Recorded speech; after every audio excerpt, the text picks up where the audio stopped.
이런 우울감을 경험을 하고 있음에도 불구하고 이 우울감, 불편감을 해결할 수 있는 방법이 자신이 성공하거나 어떤 성취를 이루면은 이 불편감에서 벗어날 수 있을 거라는 기대감을 가지고 있는 것입니다.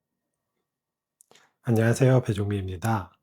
오늘은 겉보기에는 멀쩡한 고기능 우울증에 대해서 한번 이야기를 해보도록 하겠습니다.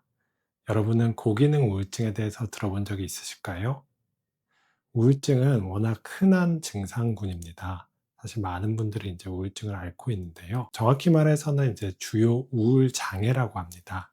우울 장애라는 것은 이 우울감이 일상생활에 문제를 초래해서 장애를 일으킬 정도가 되면은 우울 장애라고 합니다.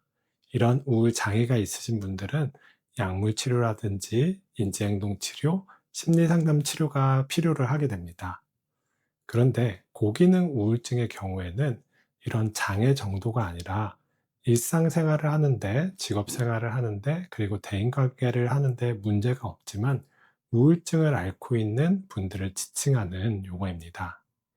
실제로 이와 같은 임상군은 오래전부터 많은 의사분들이 이야기를 했습니다. 우울 장애 정도는 아니지만 우울증을 앓고 있고 그것 때문에 이제 불편함을 경험을 하시지만 문제가 없기 때문에 사실 치료의 범주에 들지 못하는 분들이었기 때문입니다. 사실 이런 분들은 치료의 도움을 받지는 못하였지만 최근 들어서 한 2020년도 이후로 많은 연구자들이 관심을 갖고 연구를 하고 있는 분야 중에 하나입니다. 오늘은 이 고기능 우울증에 대해서 한번 이야기를 해보려고 합니다. 먼저 고기능 우울증은 어떤 것인지, 특성이 무엇인지를 한번 살펴보면은 앞서 말씀드린 것처럼 이분들의 경우에는 우울 증상이 있지만 기능이 괜찮기 때문에 일상생활에서 그리고 직업생활에서 대인관계에서 문제가 없는 것이 특성입니다. 때로 이런 분들은 그런 자기만의 분야에서 탁월한 능력을 발휘하기도 합니다.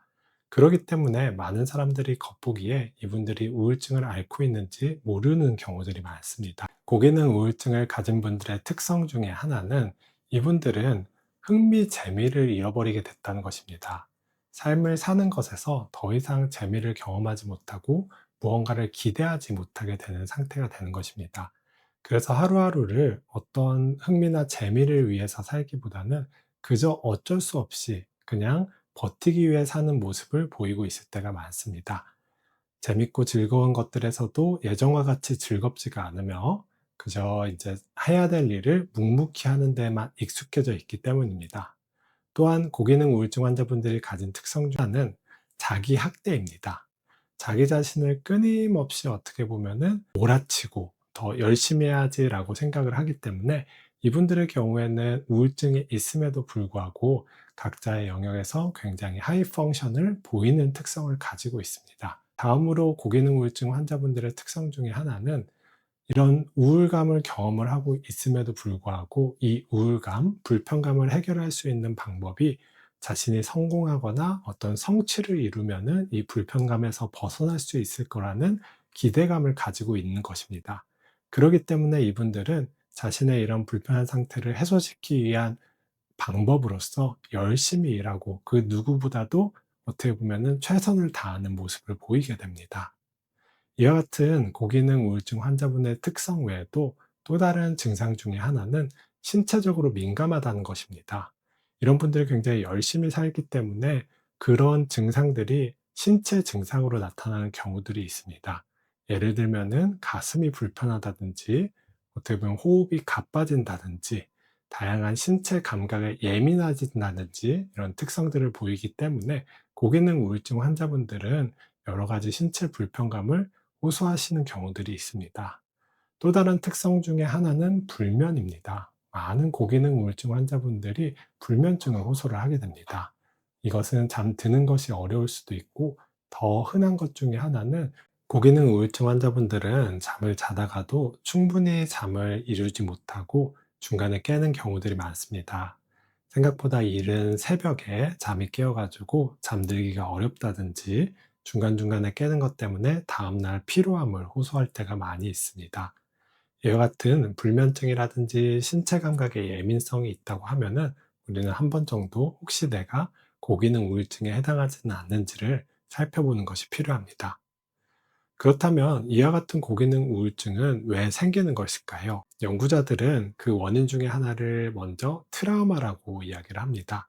트라우마는 어렸을 적에 가족들로부터의 트라우마 혹은 다른 이들로 인해서 생기는 이런 성과 관련된 트라우마 등 여러 가지 트라우마를 포함하기도 하고, 또 어떤 분들의 경우에는 성인기가 돼서 트라우마를 경험을 하기도 합니다.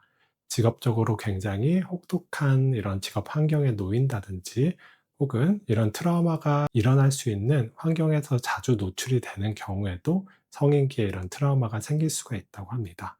저 같은 경우에도 병원에서 생활을 할 때 갑작스럽게 많은 환자분들의 죽음을 목도하게 됐는데, 이런 것들이 사실 이제 아직도 조금 트라우마로 남아 있습니다. 이와 같은 생명이 오고 가는 혹독한 직업 환경에서 이런 트라우마들이 생길 수가 있는 것입니다. 이와 같은 트라우마는 이런 심리적인 불편감을 야기를 하게 되고, 이런 우울감, 무기력감, 흥미, 재미 저하 등을 일으킬 수 있는 원인으로 작용을 하게 됩니다. 만약에 이런 트라우마를 경험하더라도 우리가 이런 힘듦, 어려움, 불편한 감정들을 편하게 이야기할 수 있는 환경이라면은 이런 트라우마가 자연스럽게 치료가 될 수가 있을 텐데, 사실 우리가 살고 있는 사회는 그렇지가 않은 것 같습니다. 우리도 모르게 힘든 것을 참고 견뎌야 된다는 사회적 압력을 받고 살아갑니다. 저 같은 경우에도 인턴 때 굉장히 힘이 들었었는데, 너무나도 당연하게 이런 것들은 의사가 되기 위해서 견뎌야 된다는 이런 압박이 있었습니다. 그렇기 때문에 이런 힘듦과 어려움을 주변에 이야기하지 못하고 혼자서 참고 견뎌야 됐던 시기가 있었습니다. 이런 많은 분들이 이런 트라우마를 경험하지만 힘들다고 얘기를 하지 못하는 바람에 이런 트라우마를 간직하고 살아가게 되게 됩니다.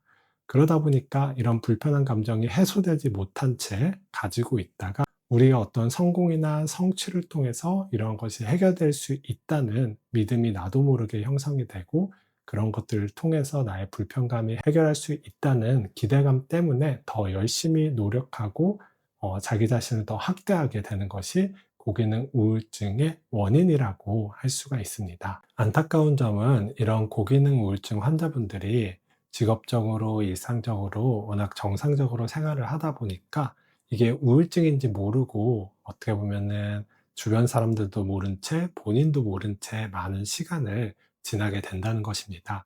그렇기 때문에 이런 우울증이 해결되지 못한 상태로 오랫동안 남아 있을 수가 있습니다. 또한 또 이런 고기능 우울증 환자분들이 취약한 경우에는 이런 대인관계입니다.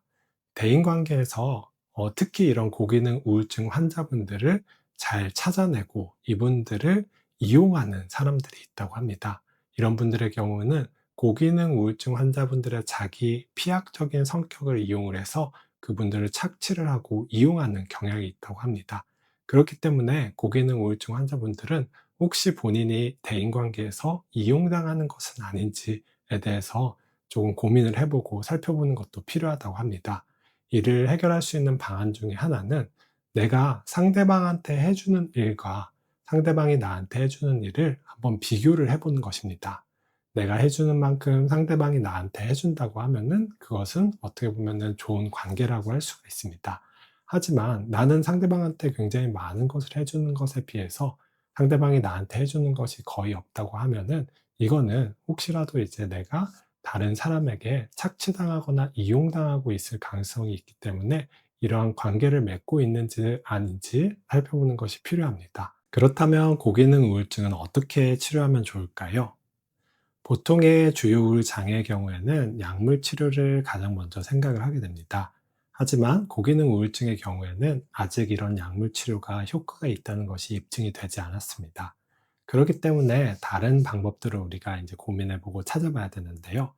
첫 번째 중요한 치료법 중에 하나는 부정적인 감정을 표현하고 이를 공감을 받는 시간을 갖는 것입니다.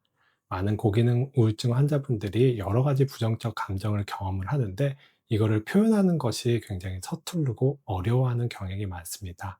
하지만 이런 것들을 이제 표현해도 되고, 이런 것들을 표현함으로써 어떻게 보면 내가 편해지고 안정을 취할 수 있음을 경험하는 것이 어떻게 보면 고기능 우울증 환자분들한테는 중요한 치료라고 할 수가 있습니다.